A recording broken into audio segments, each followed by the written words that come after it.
Delamo tudi za tiste upokojence, ki ne volijo nas.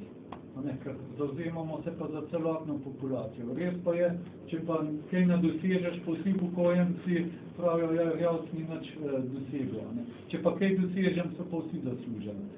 To glede te problematike. Kar se tiče predsednice Zveze društev upokojencev Slovenije, jaz se čudim, da ona kot zastopnica upokojencev, da vidi boljšo prihodnost v človeku, ki zagovarja kapital. To se mi zdi nesprejemljivo. Zdaj ne vem, če ima morda ona kakšne osebne interese in je zato tam zraven, to težko ocenujem, ampak meni se zdi skrajno neprimerno, da je v tej druščini. Jaz se čudim, da ni danes tukaj z nami na tiskovni konferenci. Ker treba vedeti, stranka Desus je nastala na pobudo društev upokojencev.